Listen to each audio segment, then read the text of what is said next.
जय हिंद दोस्तों। आज के इस इम्पोर्टेंट लेक्चर में हम सभी डिस्कस करेंगे 19 अप्रैल 2025 के करंट अफेयर्स को। तो आप इस पूरे लेक्चर को बहुत ही ध्यान से लास्ट तक जोड़ देखिएगा। तो पहला और इम्पोर्टेंट क्वेश्चन आपसे पूछा जा रहा है, यूनेस्को की memory of the world register 2025 में किस प्राचीन भारतीय ग्रंथ को शामिल किया गया है। आंसर हो जाएगा इसका ऑप्शन नंबर सी, यानी ए और बी दोनों। तो श्रीमद् भगवद गीता और नाट्य शास्त्र, इन दोनों ग्रंथों को अभी हाल ही में यूनेस्को के memory of the world register 2025 में शामिल किया गया है। दोस्तों, इस प्रकार से यूनेस्को के memory of the world register में अब तक 14 भारतीय अभिलेख शामिल हो चुके हैं। ठीक है, और पूरे विश्व की अगर हम बात करें तो पूरे विश्व के 570 ऐसे अभिलेख हैं जिनको इस रजिस्टर में शामिल किया गया है। तो जो प्रसिद्ध ग्रंथ होते हैं या प्राचीन ग्रंथ होते हैं उनको इस रजिस्टर में शामिल किया जाता है। तो अभी हाल ही में श्रीमद् भगवद गीता और नाट्य शास्त्र को यूनेस्को के memory of the world register में शामिल किया गया है। इस क्वेश्चन को आप नोट जरूर कर लें क्योंकि ये पूछा जाएगा आपके एग्जाम में। बात करते हैं श्रीमद् भगवद गीता की। तो दोस्तों, श्रीमद् भगवद गीता का उल्लेख किया गया है प्रसिद्ध महाकाव्य महाभारत में। तो जो महाभारत का भीष्म पर्व है उसमें भगवद गीता का उल्लेख किया गया है। जो महाभारत है उसकी रचना महर्षि वेद व्यास जी के द्वारा की गई है। श्रीमद् भगवद गीता में 700 श्लोक हैं, इसमें 18 अध्याय हैं, इस बात को आप याद रखिएगा। और इसमें अर्जुन और भगवान श्री कृष्ण के बीच संवाद के रूप में प्रस्तुत किया गया है। नाट्य शास्त्र की बात करें तो इसकी रचना भरत मुनि जी के द्वारा की गई थी 2री शताब्दी ईसा पूर्व में। इसमें 36,000 श्लोक हैं। नाट्य शास्त्र को गंधर्व वेद भी कहा जाता है। नाट्य शास्त्र का मूल रूप Bhandarkar oriental research institute Pune में संरचित है, यानी कि इसका जो मूल रूप है ये इस इंस्टीट्यूट में रखा हुआ है। कहाँ पर? Bhandarkar oriental research institute Pune में। दोस्तों, यूनेस्को के memory of the world register के बारे में अगर हम बात करें तो इसकी शुरुआत 1992 में यूनेस्को के द्वारा की गई थी। इसका उद्देश्य ये होता है कि जो ऐतिहासिक और सांस्कृतिक मूल्य के अभिलेख होते हैं उनको संरक्षित करना। अगला क्वेश्चन डिस्कस करते हैं, विश्व के सर्वश्रेष्ठ अस्पताल 2024 रिपोर्ट में भारत में किस अस्पताल को सर्वश्रेष्ठ माना गया है। आंसर हो जाएगा एम्स नई दिल्ली। तो दोस्तों, अभी हाल ही में विश्व के सर्वश्रेष्ठ अस्पतालों की रिपोर्ट 2024 जारी की गई है और ये रिपोर्ट जारी की गई है अमेरिकी मीडिया कंपनी न्यूज वीक और डेटा प्लेटफॉर्म स्टेटिस्टा के द्वारा। तो इन दोनों कंपनियों के द्वारा ये रिपोर्ट जारी की गई है। तो इसमें दुनिया का सर्वश्रेष्ठ अस्पताल बताया गया है अमेरिका का मेयो क्लिनिक, जो कि अमेरिका के मिनेसोटा में स्थित है। जबकि भारत का सर्वश्रेष्ठ अस्पताल बताया गया है अखिल भारतीय आयुर्विज्ञान संस्थान, यानी एम्स नई दिल्ली। दोस्तों, एम्स नई दिल्ली का इस पूरे विश्व के अस्पतालों में जो रैंक है वो है 97। इस पॉइंट को आप याद रखिएगा। ठीक है, और इस रिपोर्ट में कितने भारतीय अस्पताल शामिल किए गए थे? 94 भारतीय अस्पताल शामिल किए गए थे। ठीक है, तो उसमें सर्वश्रेष्ठ कौन है? एम्स नई दिल्ली। भारत के सर्वश्रेष्ठ अस्पतालों की बात करें तो टॉप 5 डिस्कस करते हैं। तो इसमें अखिल भारतीय आयुर्विज्ञान संस्थान यानी एम्स नई दिल्ली पहले स्थान पर है। फिर उसके बाद है मेदांता द मेडिसिटी, जो कि गुरुग्राम हरियाणा में है। फिर तीसरे स्थान पर है स्नातकोत्तर चिकित्सा शिक्षा एवं अनुसंधान संस्थान चंडीगढ़। फिर चौथे स्थान पर है Christian medical college Vellore Tamil Nadu. और 5वें स्थान पर है ब्रीच कैंडी अस्पताल मुंबई महाराष्ट्र। तो ये हैं दोस्तों भारत के टॉप 5 हॉस्पिटल। एम्स नई दिल्ली की अगर हम बात करें तो इसकी स्थापना 1956 में की गई थी। केंद्रीय स्वास्थ्य एवं परिवार कल्याण मंत्रालय के तहत एक संस्थान है और इसे राष्ट्रीय महत्व के संस्थान का दर्जा भी दिया गया है। चलिए अब बढ़ते हैं अगले क्वेश्चन की तरफ। तो क्वेश्चन क्या है, भारतीय भारोत्तोलन महासंघ यानी IWLF एथलीट आयोग का अध्यक्ष किसे चुना गया है। आंसर हो जाएगा मीराबाई चानू को। तो दोस्तों, भारतीय वेट लिफ्टर हैं मीराबाई चानू, तो उन्हें भारतीय भारोत्तोलन महासंघ के एथलीट आयोग का अध्यक्ष बनाया गया है। ठीक है, तो एथलीट आयोग की अध्यक्ष बनी है मीराबाई चानू, यहाँ पर आप उन्हें देख भी सकते हैं। और उपाध्यक्ष बने हैं एस सतीश कुमार। जो भारतीय भारोत्तोलन महासंघ है या IWLF है, इसका गठन 1935 में किया गया था। दोस्तों यहाँ पर बात हुई है मीराबाई चानू की। तो यह भारत की प्रसिद्ध वेट लिफ्टर हैं। इन्होंने 2020 के टोक्यो ओलंपिक के अंदर सिल्वर मेडल जीता था। 2022 के कॉमनवेल्थ गेम्स के दौरान इन्होंने गोल्ड मेडल जीता था। 2022 में इन्होंने विश्व भारोत्तोलन चैंपियनशिप में सिल्वर मेडल जीता था और 2018 के कॉमनवेल्थ गेम्स में इन्होंने गोल्ड मेडल हासिल किया था। अगर आपसे पूछा जाए कि मीराबाई चानू का संबंध किस राज्य से है, तो वो मणिपुर राज्य से बिलोंग करती हैं। खेल संगठनों के प्रमुख भी डिस्कस कर लेते हैं। तो आईसीसी यानी अंतर्राष्ट्रीय क्रिकेट परिषद के अध्यक्ष कौन है? जय शाह। और अंतर्राष्ट्रीय ओलंपिक समिति के अध्यक्ष कौन है? क्रिस्टी कोवेंट्री, जो कि जिम्बाब्वे की हैं। इनकी नियुक्ति अभी हाल ही में की गई है। अंतर्राष्ट्रीय एथलेटिक महासंघ के अध्यक्ष कौन है? सेबेस्टियन को, जो कि ब्रिटेन के हैं। अंतर्राष्ट्रीय हॉकी महासंघ के अध्यक्ष कौन है? मोहम्मद तैयब इकराम। जियानी इन्फेंटिनो फीफा के अध्यक्ष हैं। रोजर बिन्नी बीसीसीआई के अध्यक्ष हैं। अजीत अगरकर बीसीसीआई पुरुष चयन समिति के अध्यक्ष हैं। गौतम गंभीर भारतीय पुरुष क्रिकेट टीम के कोच हैं। नीलम कपूर भारतीय खेल प्राधिकरण के महानिदेशक हैं। इसके अलावा भारतीय कुश्ती महासंघ के अध्यक्ष हैं संजय सिंह। भारतीय टेबल टेनिस संघ की अध्यक्ष हैं मेघना अहलावत। और अखिल भारतीय फुटबॉल महासंघ यानी ऑल इंडिया फुटबॉल फेडरेशन के जो अध्यक्ष हैं वो हैं कल्याण चौबे। और वॉलीबॉल फेडरेशन ऑफ इंडिया के जो अध्यक्ष हैं वो हैं अच्युत सावंत। तो इन सभी को आप नोट कर लें। अगले क्वेश्चन को डिस्कस करते हैं। एशियाई विकास बैंक यानी एडीबी ने किस राज्य के लिए 85.4 मिलियन डॉलर का ऋण स्वीकृत किया है? आंसर हो जाएगा इसका त्रिपुरा। तो दोस्तों एशियाई विकास बैंक यानी एडीबी ने त्रिपुरा के लिए ऋण दिया है 85.4 मिलियन डॉलर का। ठीक है, इसका उद्देश्य ये है कि त्रिपुरा के जो 9 औद्योगिक क्षेत्र हैं इनका डेवलपमेंट किया जाए। तो दोस्तों इस ऋण देने का उद्देश्य ये है कि महिलाओं का सशक्तिकरण बढ़ाया जाए। तो इसके लिए ये कहा गया है कि जो प्रत्येक एस्टेट होगा उसमें कम से कम 300 वर्ग मीटर भूमि महिला उद्यमों के लिए आरक्षित की जाएगी। ठीक है, बात कर लेते हैं एशियाई विकास बैंक की यानी एडीबी की। तो इसकी स्थापना 19 दिसंबर 1966 को की गई थी और यह एशियाई विकास बैंक जो है वह एक क्षेत्रीय बहुपक्षीय विकास बैंक है। एशिया प्रशांत क्षेत्र पर यह केंद्रित है। इसके मेंबर हैं 69। इसका मुख्यालय है मांडलुआंग शहर, फिलीपींस में। इसके वर्तमान में अध्यक्ष हैं मसातो कांडा, जो कि जापान के हैं। और दोस्तों भारत इस बैंक का संस्थापक सदस्य रहा है, यानी जब से इसकी स्थापना हुई है तभी से भारत इसका मेंबर है। भारत की इसमें हिस्सेदारी है 6.3%। और 2024 में इजराइल इस बैंक का 69वां सदस्य बना था। इस पॉइंट को भी आप नोट कर लें। ठीक है, तो एशिया प्रशांत क्षेत्रों के जो देश हैं उनके डेवलपमेंट के लिए ये बैंक ऋण प्रदान करता है। बात हुई है यहाँ पर त्रिपुरा की, तो राजधानी इसकी अगरतला है। राज्यपाल हैं नल्लू इंद्रसेना रेड्डी। मुख्यमंत्री हैं डॉक्टर माणिक साहा। ठीक है, त्रिपुरा की लोकेशन आप यहाँ पर देख सकते हैं। यहाँ पर क्लाउडेड लेपर्ड नेशनल पार्क, रोबा वन्यजीव अभ्यारण्य, वाइसन नेशनल पार्क और तृष्णा वन्यजीव अभ्यारण्य भी स्थित हैं। त्रिपुरा से रिलेटेड कुछ इंपॉर्टेंट करंट अफेयर्स भी डिस्कस करते हैं। तो यात्रा उत्सव का आयोजन अभी हाल ही में त्रिपुरा राज्य में किया गया है। 21 जनवरी 2025 को त्रिपुरा राज्य का राज्य दिवस मनाया गया है। त्रिपुरा के वेंडेड रॉयल तितली की अभी हाल ही में खोज की गई है, यानी त्रिपुरा में ये तितली खोजी गई है। त्रिपुरा के वरकथाल में नवनिर्मित सिद्धेश्वरी मंदिर का उद्घाटन अभी हाल ही में किया गया है। त्रिपुरा के मातावारी पेरा प्रसाद और रिगनाई पचारा टेक्सटाइल को जीआई टैग प्रदान किया गया है।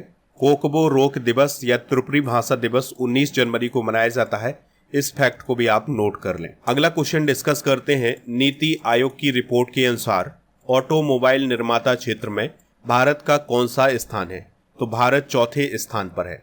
तो दोस्तों अभी हाल ही में नीति आयोग के द्वारा एक रिपोर्ट जारी की गई है जिसका नाम है automotive industry global value chain में भारत की भागीदारी को सशक्त बनाना।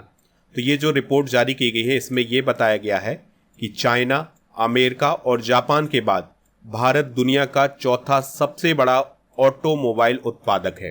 ठीक है, इस पॉइंट को आप जरूर नोट करें। भारत 6 मिलियन यूनिट के उत्पादन के साथ विश्व में चौथे स्थान पर है।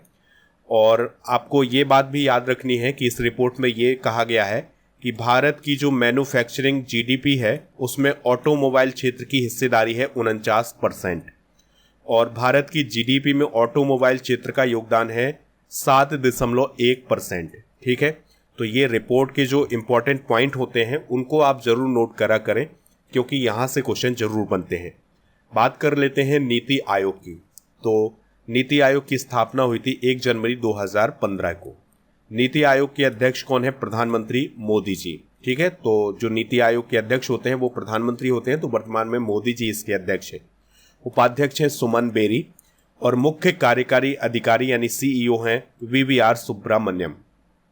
दोस्तों, जो नीति आयोग होता है यह भारत सरकार का प्रमुख थिंक टैंक होता है, यानी भारत सरकार को यह सलाह देने का काम करता है। अगला क्वेश्चन है, पोर्ट चेफ स्ट्रोम इनविटेशनल टूर्नामेंट में नीरज चोपड़ा ने कौन सा मेडल जीता है? तो दोस्तों, उन्होंने गोल्ड मेडल जीता है।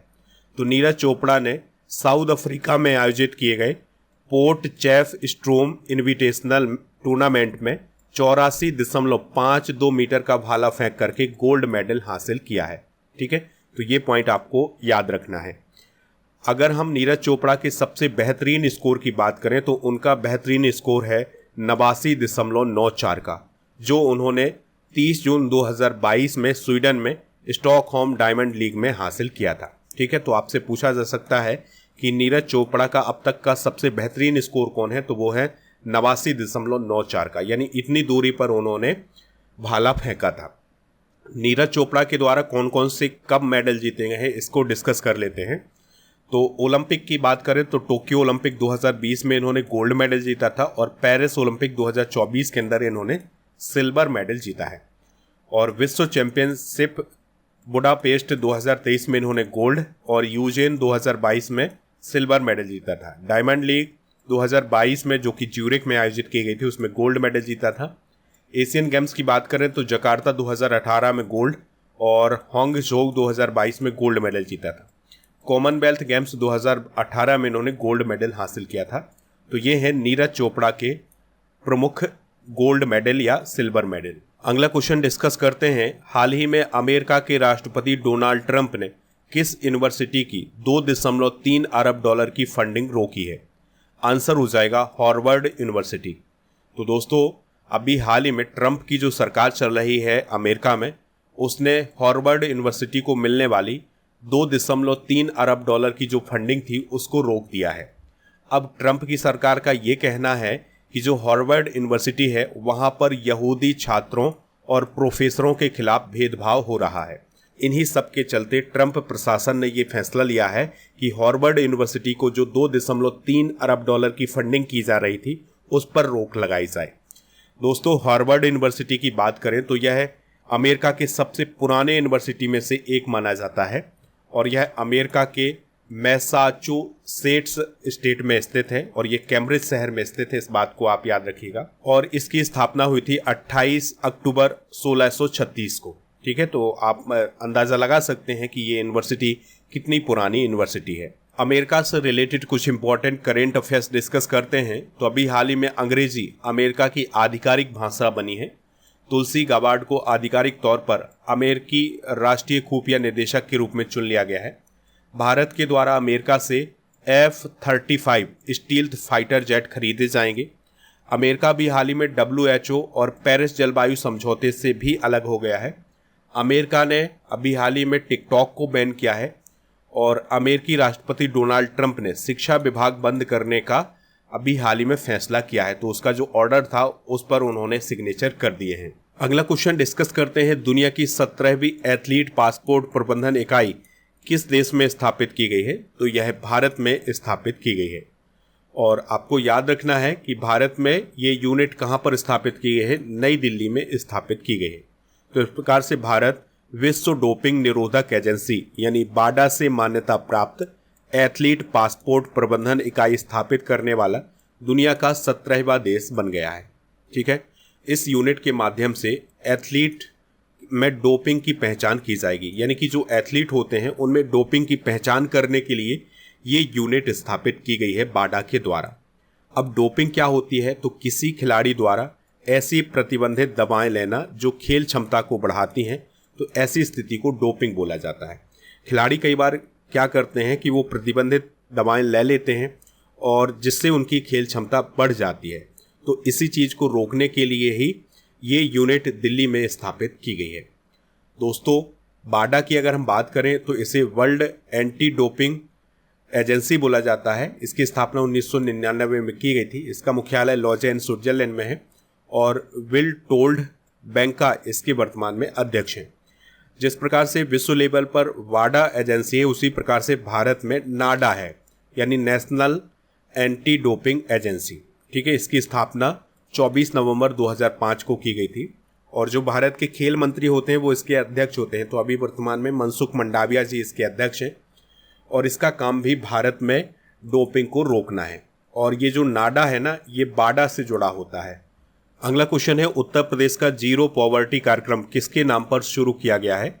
आंसर हो जाएगा इसका डॉक्टर BR अम्बेडकर जी के नाम पर।